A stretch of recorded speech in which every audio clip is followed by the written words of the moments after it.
श्री गणेशाय नमः. श्री स्वामी समर्थ. आज आपण सुंदरकांडातला 38वा सर्ग वाचूया. महाबली दशमुख रावणाकडे पाहत शक्तिशाली वानर शिरोमणी हनुमान शांत भावाने सार्थ वचने बोलू लागला. तो म्हणाला, राक्षसराज सुग्रीवाचा संदेश घेऊन मी तुमच्यापाशी आलो आहे. वानरराज सुग्रीव तुझा भाऊ आहे. याच नात्यानं त्यानं तुझा कुशल समाचार विचारला आहे. आता तू तुझ्या भावाचा महात्मा सुग्रीवाचा संदेश ऐक. धर्म आणि अर्थ वचनांनी भरलेला हा संदेश तुला इहलोकी आणि परलोकी दोन्हीही ठिकाणी लाभदायक ठरेल. नजीकच्या भूतकाळातच दशरथ या नावानं प्रसिद्ध असा राजा होऊन गेला, जो पित्याप्रमाणे प्रजेचं हित चिंतणारा, इंद्रासमान तेजस्वी, तसंच रथ, हत्ती, घोडे यांनी संपन्न असा होता. त्याचे परमप्रिय ज्येष्ठ पुत्र महातेजस्वी, प्रभावशाली, महाबाहू श्री रामचंद्र या नावाने प्रसिद्ध आहेत. श्री रामचंद्र पित्याच्या आज्ञेनं धर्ममार्गाचा आश्रय घेऊन आपली पत्नी सीता आणि बंधू लक्ष्मण यांच्यासह दंडकारण्यात आले होते. सीता विदेह देशाचा राजा महात्मा जनक याची कन्या आहे. जनस्थानी वास करताना सीता कुठंतरी नाहीशी झाली असं त्यांच्या लक्षात आलं. राजकुमार श्रीराम मग आपल्या भावाच्या मदतीनं तिचा शोध घेत ऋष्यमुख पर्वतावर आले. तिथं त्यांची सुग्रीवाशी गाठ पडली. सुग्रीवानं त्यांच्यासमोर सीतेला शोधून काढण्याची प्रतिज्ञा केली, तर श्रीरामांनी सुग्रीवाला वानरांचं राज्य मिळवून देण्याचं वचन दिलं. त्यानंतर राजकुमार श्रीरामांनी युद्धात वालीला मारून सुग्रीवाला किष्किंधेच्या राज्यावर बसविलं. सध्या सुग्रीव वानरांच्या आणि अस्वलांच्या समुदायांचा स्वामी आहे. वानरराज वालीला तर तू आधीपासूनच ओळखतोस. त्या वानरवीराची श्रीरामांनी युद्धस्थळी एकाच बाणानं हत्या केली. आता सत्यप्रतिज्ञ सुग्रीव सीतेचा शोध घेण्याच्या कामी व्यग्र आहे. त्या वानरराजानं सर्व दिशांना वानर पाठविले आहेत.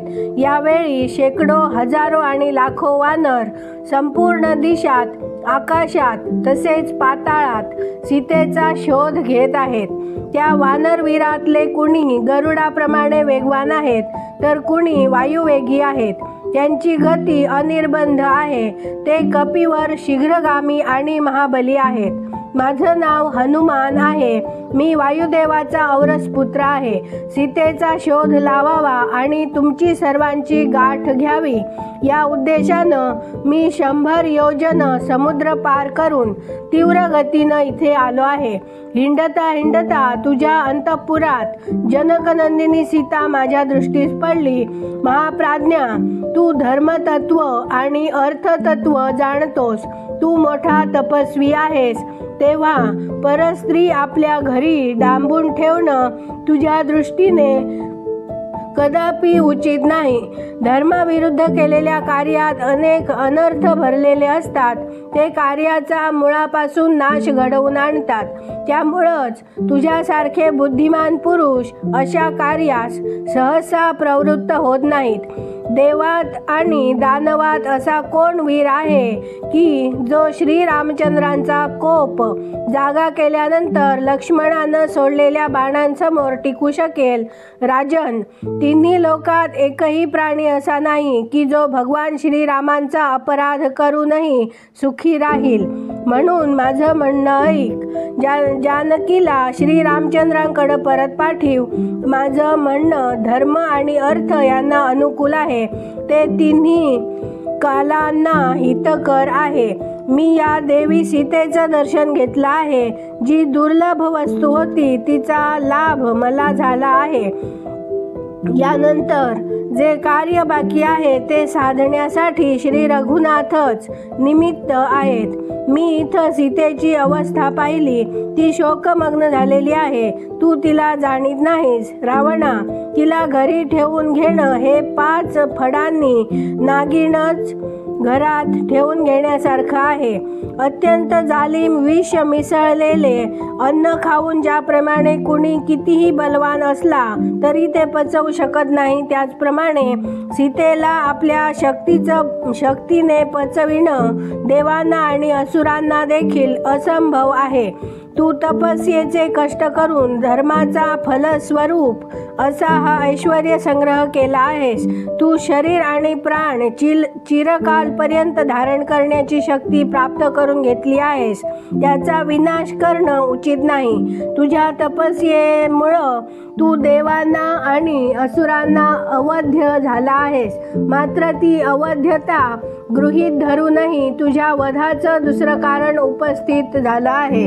राक्षस राजा सुग्रीव आणि रामचंद्र देवही नाहीत, यक्षही नाहीत आणि राक्षसही नाहीत. श्री रघुनाथ मानव आहेत आणि सुग्रीव वानरराज आहे. तेव्हा त्यांच्या हातून तू तुझ्या प्राणांचं रक्षण कसं करशील? जो पुरुष प्रबळ अधर्माच्या फळानं बद्ध आहे त्याला धर्माचं फल प्राप्त होत नाही. तो केवळ ते अधर्म फळच घेऊन बसतो. मात्र त्या अधर्मानंतर त्यानं एखाद्या धर्माचं अनुष्ठान केलं तर ते पूर्वीच्या अधर्माचा नाश करतं. तू पूर्वी जे धर्मानुष्ठान केलंस त्याचं फळ तुला मिळालं. आता हे सीताहरणरूपी अधर्म वर्तन केलंस याचंही फळ तुला लवकरच मिळेल.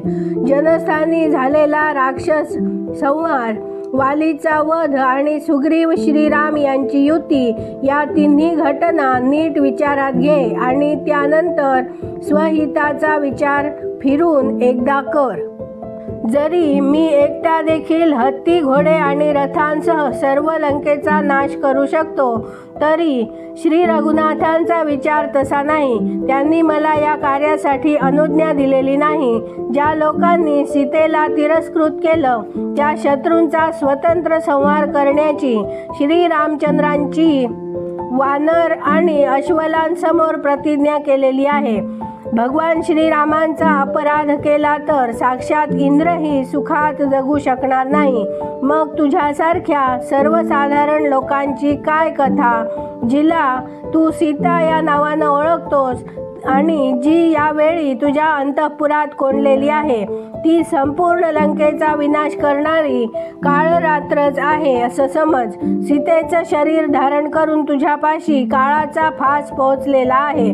त्यात स्वतःचा गळा स्वतःच अडकवून घेणं कठीण नाही, ठीक नाही. आता स्वकल्याणाची चिंता करण्याचं योग्य ठरेल. पहा, प्रासादांसह आणि गल्लीबोळांसह सर्व लंकापुरी सीतेचं तेज आणि रामाच्या क्रोधाग्नी या दोन्हीमुळे जळून भस्म होण्याच्या मार्गावर आहे.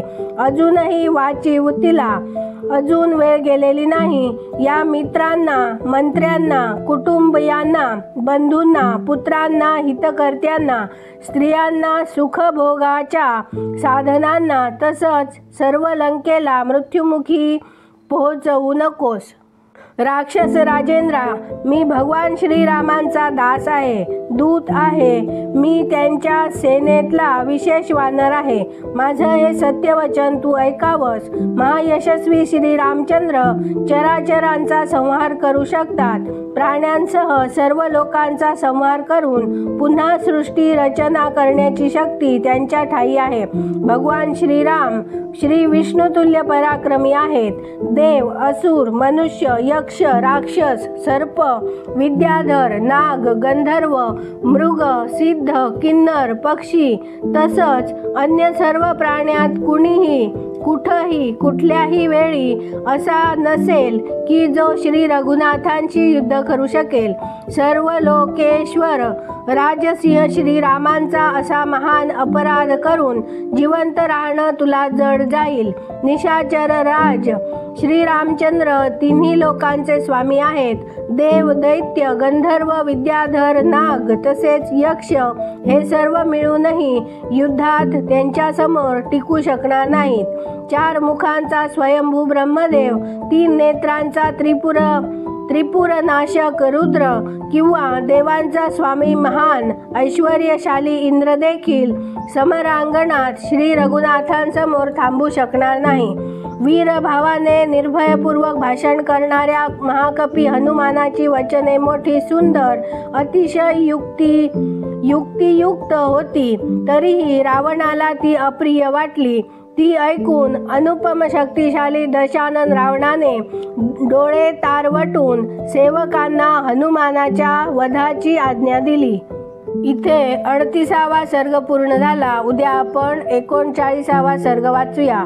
व्हिडिओ आवडल्यास व्हिडिओला लाईक करा, शेअर करा, सबस्क्राईब करून बेल आयकॉन क्लिक करा. कमेंटमध्ये जय श्रीराम लिहा. धन्यवाद. जय जय श्रीराम.